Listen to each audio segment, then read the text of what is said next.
Hello, everyone, and welcome to the TTV Modcast, episode 8. Complete with better audio quality. Oh, yeah. Yeah. We are... Slime doesn't sound like a toaster anymore. Yeah. I'll have you know, I identify as a toaster, so that's actually very offensive. I'm sorry, I did not mean to trigger you. The reason that it sounds so much better is because we're using a new platform that's much better than Skype. It's Discord. So, I think we're gonna stick to this. It sounds really good. Discord for the win. Discord is love, Discord is life. Yeah. Are we gonna start plugging Discord at the beginning of all of our episodes? No, I think it's probably just gonna be this one. Because the drastic change in audio quality. But yeah. So, anyway, speaking of Discord, what about our names? Good segue. Our segues are brilliant. So, I'm Wudge. I'm Chronicler. I'm Political Slime. I'm Lego Master 1378. I'm Indy. Ranaki, the guest that I guess I have to introduce myself. Was I gonna introduce Ranaki? Was I supposed to do that? Nah. I mean, we're okay. Well, now we know we have a guest. So, yeah, this is the first time we've ever had a guest on the Modcast. So, Welcome. yeah. Hey, what's up? Thanks for having me. It's totally not because Ranaki is at my house right now, and it would be extremely convenient if we were to do the first guest with someone who's actually in person or anything like that. I mean, if you think about it, my dog is sitting on my lap right now. Could you is have my star as dog well? also starring right now? Think about it. Well, yeah, we'll have to think about it. We'll process that. So, speaking of thoughts and dogs, Yeah. how about that Star Wars? Yeah, Star Wars. The movies where the people hit each other with the laser swords. They're pretty good. Don't forget the laser beam thingies. But yeah, we should probably talk about the new movie that came out like Last year. Yeah, last year, December of last year, The Force Awakens. So, Oh, that thing. I liked it a lot. I always say, because I mean, this is gonna come up. People always rip on it saying, "Oh, it takes a lot from episode 4." I might get some hate for this, but I think it takes the storyline and the execution of episode 4 and kind of enhances it. I think that this movie is better than episode 4, Yeah, and like looking at them both separately. You know what I mean? It's kind of hard to do that, though, considering like just how much of an impact episode 4 has. And even though, like, say, I didn't watch episode 4 in theaters, I'm way too young for that, but it still has a certain amount of nostalgia and, like, gravitas being the first Star Wars movie ever. And I think that Chronicler, you're in the same boat as me, and, like, playing, say, the Lego Star Wars video games when we were younger. Yes. And, like, that almost has the episode 4, makes episode 4 nostalgic for me with, like, all of the soundtracks and stuff like that, but All right. episode 7? I think that, like, looking at both of them in terms of their impact, I think obviously episode 4 kind of had a bigger impact on culture and stuff, and was like, wow, this is great. But like, if I were to just like go into both those movies blind, I think I would enjoy episode 7 more than episode 4 probably. The thing about comparing episode 4 to episode 7, we live in the age of reboots, and really when you think about it, what The Force Awakens is, it's a soft reboot for Star Wars. Oh, with that. Yeah. A way to bring it back to relevancy in the current culture, and you could see that through the massive amounts of commercials that were brought out, and the whole, like, it was commercializing on we're bringing Star Wars back. Yes. Yeah. So, obviously, it's going to be similar to episode 4 because they're trying to invoke those same feelings that were had in episode 4. You want to know what my biggest issues was? It wasn't from the movie. It was my dad. He was like predicting every single thing that was going to happen in the movie.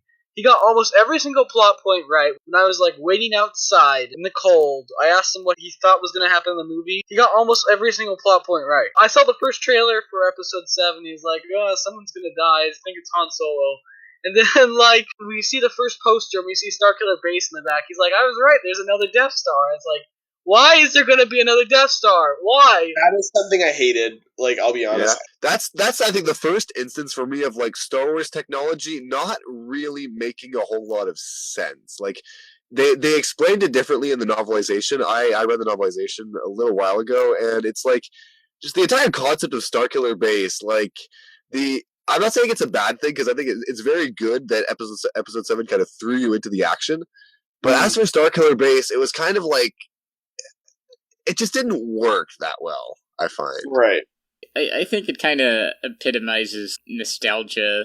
Like, they put it in, like kind of like the Millennium Falcon as well, you know, to get the fanboys to go like, oh, this was in the originals, and it's like, oh, it's great. I don't know, I think that personally, like, the biggest kind of turnoff for me in terms of all, like, I didn't really mind most of the New Hope callbacks and original trilogy callbacks in the movie.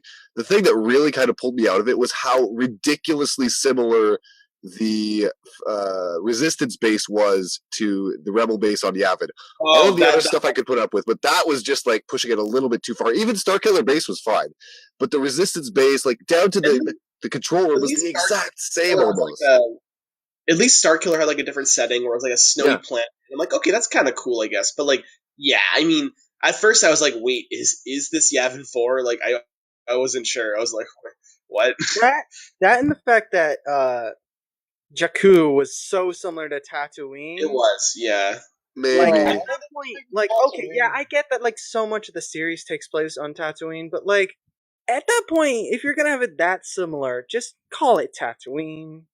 Yeah. Like, yeah. What they did with the backstory of Jakku is cool, though. Like, I don't know how many of you guys have read the novels, but the way that Jakku is kind of like this giant battle in the new canon that's talked about in a couple books, that's really neat. And like, and of course in the new Battlefront game, that's really neat. But real quickly, like, my biggest problem with this movie is that I can't enjoy it anymore. Like, I seriously have Force Awakens fatigue, kind of.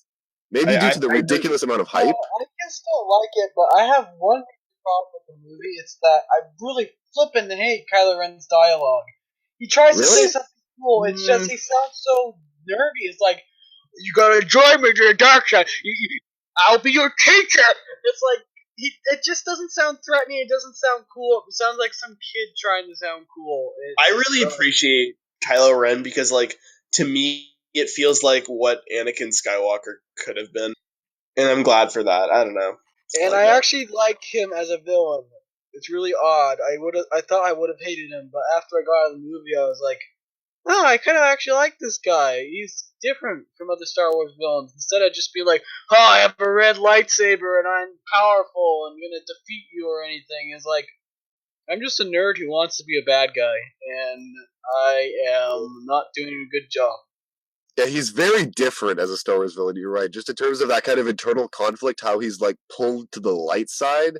Yes, I love something we've seen it was like before. he was being tempted by the light side. I thought that was really cool. Like, he even said something like that, and I was like, that's a neat concept. I'm especially interested to see like where that goes, because like I'm not huge on episode 8 speculation, but in terms of Ren and Snoke, like just what's going to happen with them, that's probably the thing that interests me the most about the next 2 Star Wars movies. Man, I'm hoping saying that. I hope in a parallelism kind of Empire, because I think there should be some parallelism to Empire. I don't think it should be like, you know, like as much as we had A New Hope to Force Awakens. But I think it would be really cool to have like training kind of scenes with Luke and Rey, and then with Ren and Snoke, like at the same time. I think that'd be really cool. I think at least the training bit is obviously going to happen with Luke and Rey in some capacity. Yeah. If I had to make any assumptions just based on the end of episode 7, is that basically it's going to be Luke is going to be like, I don't want to train anyone. Look at what I did the last time. If you grumble, moan, and then be like, please train me. I'm untrained. I need to be trained. And he's gonna be, oh fine, I'll train you, and then he's not training. That's my official expectation. I can see that. Yeah. What about the other characters? Because I guess the thing about this is that it's because we've had all the hype, but like we've started to get to know all these new characters, and we're like, hey, they're new characters. But the thing to realize is that there's going to be even more new characters in like episode 8 and episode 9. I hope they stick to the main cast, because that's what the original trilogy did really good. I hope, like, while Rey has her development on Luke's little island, Poe and Finn have their little bromance going on, doing something cool. Like, I'm looking for that. Finn and Poe are kind of off with the Resistance somewhere, I guess, at the end of episode 7. Yeah. So I'm hoping they do something, like, in the same sense that that like Luke was kind of isolated with Yoda and Empire. I'm hoping that, you know, they get in some crazy shenanigans, hunting down or running away from the First Order and doing cool stuff. I think that'd be fun. Maybe they take C-3PO along. That'd be nice. Where would BB-8 be in all that, I guess? BB-8 is still at the Rebel base, I think. Okay, yeah. One thing, though, I guess, because Han is kind of out of the picture, but what role would Leia play in the new movies, do you think? I think Leia's going to stay as kind of a general, like, I don't think she's going to go out and do things, which I'm fine with. Yeah. I don't want Leia running around. I don't need that. Feminists screaming from a mile away. Yeah. I mean, I don't know. It's because it's like, how much is Han's death going to affect her as far as like judgments that she makes or like decisions and stuff? That's what I'm interested in about. I doubt the movies will touch on that at all. It's implied that Leia and Han are separated to some degree. Right, yeah. Like that they had a falling out, and so even though like they still like each other, they're not as close as they used to be. Mm-hmm. So would Han's death really have affected Leia as much as, like, say, if it had happened when they were together, when they were like a family with Ben? Yeah. Anybody else feel they're gonna get Lando back and he's gonna be like, "You killed Han Solo," and he's gonna get all angry and whatnot? They better not bring Lando back. I'm sorry. Like, it's not needed. I don't feel like. Yeah. Personally, Maybe, I like you mentioned, but Lando, They will bring him back, though. I mean, they will. Disney will buy him. It'll happen. So, one thing that kind of bothered me with The Force Awakens was that I felt like if you went into it not having seen like any of the other Star Wars movie, I mean, even though it is like it's episode 7, so it's like you it's like expect people to have watched the original trilogy, but Yeah. it's like it was such a big movie. It's like it was pretty much in terms of like 2015 the only reason for me to go to the cinema. Like it was like, so there was a lot of people like my family who had not seen the original trilogy, and like I felt like there were a few scenes or just like where you needed to know some things. Like one thing in particular was the even though it was a pretty cool scene, was when Rey uses like the Jedi mind trick. yeah. I felt like if even though like I know what's going on, but it's like if somebody went into it, just they'd be all confused. It's like she just kind of randomly, saying, "Oh, you gotta let me go. You gotta get me out of this situation." It's like, is she just crazy? It's like, yeah. Okay, I see what you mean. Because like the thing with The Force Awakens is that, especially, I feel like it was marketed like it doesn't even have the episode 7 title. It was marketed to people who hadn't seen the other movies. It, like you said, it was supposed, or like someone said, it was supposed to be a soft reboot. So it's kind of, I think that Abrams directed it so that it could be a fresh entry point into the series. He did a good job of trying to combine both, to get new people to watch it and to have fans of the old like, "Oh my gosh, this is so good." Yeah, and like have all of these different Easter eggs and callbacks. That was pretty great. I felt like with all the the characters from the original trilogy, even though like I guess they were more cameos, except for Han Solo, who had like an actual role. I don't know. I guess if you hadn't seen the original, it's like you'd be kind of confused. It's like who are these people? Yeah, like who are these people? They're just like they don't. I mean, I guess actions speak louder than words, but it's like still, it's like I think there'd just be some confusion, with people that had not seen the original trilogy that went into it just going like, oh, it's gonna be a fresh new start after, with new characters, and it was for the most part. Yeah, I But, feel like they did it enough, like where I was okay with it. And I was like, okay, people coming into the movie, they did it enough to the point where you could understand what was happening, but it gets you interested. Like, maybe I should go back and watch the older ones to kind of understand about the younger characters. That's what I feel kind of. Yeah. So yeah, do we want to talk about the Force Awakens construction sets? Yeah. Let's talk about them. What do you guys think of those? Do any of you have them, or? I have Rey.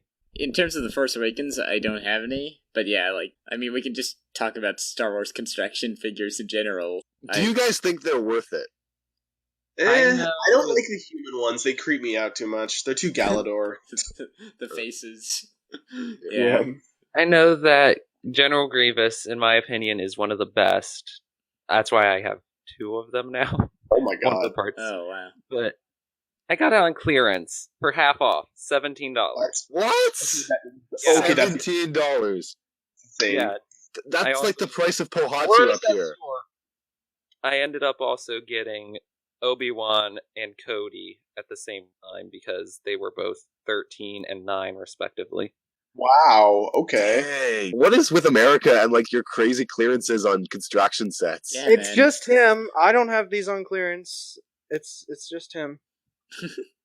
It's a beautiful thing called Walmart in the middle of an area that nobody cares about Lego. Okay, yeah. I mean, Yeah. I have Darth Vader and General Grievous because I just think those are the best out of the bunch. So. Oh, definitely. They're really nice looking sets. I don't know. I really like the humans are kind of Galador-esque, but I do like them in a way. Like I'll try one at some point, probably. I don't know. Obi-Wan, I think, does it the best as far as the first wave goes. Yeah. They have some good. It flows the best, and his armor looks like actual armor, and I don't know. A lot of the stuff they have, like the cloaks and the like kind of capes and stuff. I really want that stuff's always fun to have. Yeah. Lots of them have really sweet parts for mocking, like the new shins and shoulder pieces that are like really smooth. Those are brilliant. Yeah. But again, it comes back to what I said earlier. Like, I'm just not sure if they're really worth the premium. Right. Yeah. I mean, it's Lego Star Wars, and I mean, I don't know. I'm not happy about it being more expensive than some other sets would be, but I don't know. I'm just going with the assumption that that's going to be the norm because it's a licensed theme, in addition to being construction, which is already a niche. So I don't know. It just seems like that's going to be more of the norm as far as them being a lot more expensive. You know what irks me though? Luke versus Obi-Wan's price. Obi-Wan's $25 in America, at least. It's $25. Luke is $20. Well, isn't Obi-Wan bigger though? Isn't Obi-Wan like a larger set with more parts? No, they're like the exact same build, except for Obi-Wan has a cape. Really? $5 You're paying cape. for that cape, Yeah. boy. It's like a $5 cape. I mean, yeah, because some of the values, especially with the Force Awakens sets, like there's which ones are the more expensive ones? The $25 in the US ones are like Poe, Phasma, and Kylo Ren, right? Yeah, I think so. And they're not really very different in terms of their builds, are they? They're all pretty simple builds compared to like Darth Vader's super technic one. I mean, I guess there is also the fact that like the newer wave has the gearbox functions. What do you guys think is going to come for like the new? I guess is it summer wave of construction sets? Because we've had. Has it been confirmed that they're all going to be Rogue One, or that just some of them are going to be Rogue One sets? Or I believe that it was confirmed that a few of them are going to be Rogue. what would we see then? Like, what kind of sets would we see? Did I see? There was some really cool droid I remember in the Rogue One trailer that I wanted to see. I forgot what it was though. It looked neat though. I'd like that.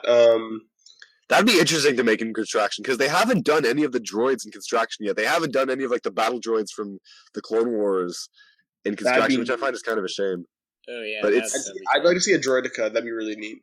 Oh yeah, like kind of similar to the Technic Droidica that they did several years that'd be ago, cool. but Yes, in a different scale. that would be cool. It would kind of be like a bow rock, but So, But I mean, guys, do you think these are better than Bionicle? no. They're very different. They've got different aim to them. Bionicle seems to have a lot more of the gritty, greebly kind of pieces, while the Star Wars has a lot more of the smooth. So Yes. it's pretty hard to mix the two and even compare them at that rate. Right, because they use the same system, but In very At the different same ways time, to achieve just very a- different aesthetics. yeah, Right. but they look cool, and I like them, most of them. But like, as far as like, because I know there's the rumor going around that Bionicle is going to end 2017. It's going to be replaced by Star Wars Constraction, which I personally believe in. But the thing is that like with that, it's not the same. Like, I judge sets basically based on their ability to be combined. That's just, I like to make combiner models. That's what I do. And in addition to, using the sets or like enjoying the sets, but the Star Wars Constraction sets are very difficult to make combiner models out of just because they're so humanoid. So like, I guess that can also be applied to mocking, in a sense, where those are the only parts you have access to. It can be difficult to use them in ways for anything other than Star Wars, Yeah, or 'cause, for like, that specific character. Like if you look at Obi-Wan, Obi-Wan's head is Obi-Wan. You Yeah, can't the make it heads are anything very but exclusive. Obi-Wan. True. Or like lightsaber pieces. Like I guess you can try to use that in different ways, but like it's still a lightsaber. Even the torso seems really hard to use for anything much because it's just so big and the print is very obvious as to what it is for that one set. So if you use it anywhere else, it's going to look like either a cheap way to cover up a part that you don't want people seeing, or that you're just being lazy entirely. Yeah, I don't because see how it has any good usability other than another action figure size thing like Obi-Wan. the torsos sacrifice like reusability and mockability for accuracy. It's a constant kind of battle that has to be fought with all the construction stuff. Like look at even the torsos in the new 2016 Bionicle sets. Those are again like they look really cool and they're really detailed, but they're really difficult to use on anything else other than regular or other than those sets, Construction for Star Wars is going to probably replace Bionicle full on in like what would it be 2018? Don't say that. No. I'm just wondering if they have enough characters to make Star Wars figures out of. I guess with all the new movies, maybe, yeah. I don't know. I think they're gonna probably start, because I mean, look at just from the original trilogy that they haven't done Leia, they haven't done Boba Fett, they haven't done R2D2 or C3PO per se. R2D2 would be hard though. I'm curious how they do that. That'd be Yeah, very maybe cool. incorporate really more want an system. R2D2 one. If they make an R2D2 one, no matter what size, what price, I am buying that thing fast. But yeah, so I guess you guys are right. There probably is going to be lots of different options because Star Wars is not going to stop, is it? Like, No. it's become a powerhouse. So I guess we've got Rogue One, Episode 8. What's the next spin-off film? Oh, Han Solo. Yeah, And I have to imagine they're gonna make more and more spin-offs because there's just so much material to make spin-offs out of. I think Bionicle's going to properly end first, and then Construction is going to replace it. So there's going to be like more Star Wars sets released per year then? You think? Probably. Because right now it's like 6 per release season, right? Yeah, that's about where they're at now. I think I could see them upping it maybe, but Yeah. No, I don't know. I think while Bionicle is still on the market, I don't think they'll up it. I don't know if they'd want to do more of Star Wars per se, because it seems like it would be overly saturated. They I might think do they're- other things too. If they're gonna do more construction to replace Bionicle, it would probably be another theme of some sort. Maybe Nexo Knights or something, who knows. But I don't think Oh, that'd that be interesting. double the Star Wars sets just because Bionicle ends. It'll be replaced with something else, and the Star Wars will continue how it's been. That's my opinion. Right. I'm not saying that Star Wars would become the sole construction line. I do think that if Bionicle does end, it will become the focal construction line. I guess that puts an end to all this discussion. Yeah, it's been the TTV Modcast, episode 8. And Cue the song and dance. Thanks, Ranaki, for guest starring. Thank you for having me. It's been a pleasure. Oh, thank you. See ya, scrubs. Anyway, yeah, so goodbye, everyone.